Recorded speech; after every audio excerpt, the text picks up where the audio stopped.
মামুনুল হক নিজেকে বলে আলেম, তো এত বড় মিথ্যাচার একটা আলেমের মুখ দিয়ে, ও রাজনীতি এমনিও করে না ভাই, আমি ওকে রাজনীতি ধরি না, কিন্তু একটা আলেমের মুখ দিয়ে একটা কথা আছে না, পাগলের সুখ মনে মনে, কাগজ উড়িয়ে টাকা গুনে। এর অবস্থা হয়েছে এরকম, মানে এমপি হতে পারে নাই, কিন্তু কথাবার্তার অবস্থা দেখে মনে হচ্ছে সে অলরেডি এমপি হয়ে গেছে। জনতার জন্য যেমন যে কোনো কেউ, এখানে আপনাকে বলছি, জামাত বলেন, মামুনুল হক সাহেব বলেন, সবার তাদের নিজেদের রাজনীতি আছে, তাদের রাজনীতি সংঘর্ষের হতে পারে, তাদের রাজনীতির অনেক কিছু হতে পারে।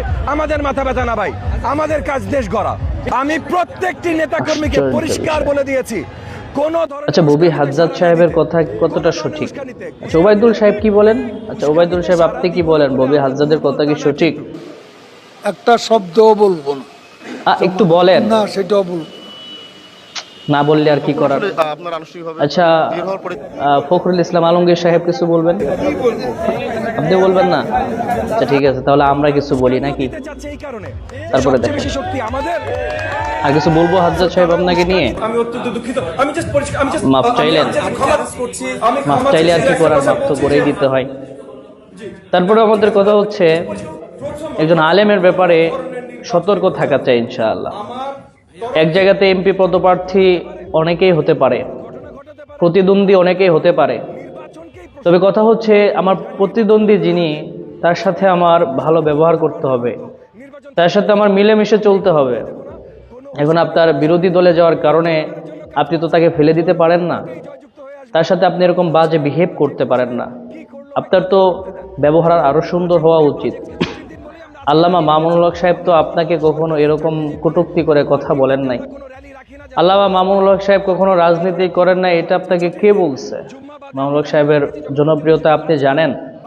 আপনার মতো ববি হাজ্জাদ যদি এমপি পদপ্রার্থী না হতেন, আপনাকে কয়েকজনে চেনে, আপনাকে কয়েকজনে চেনে।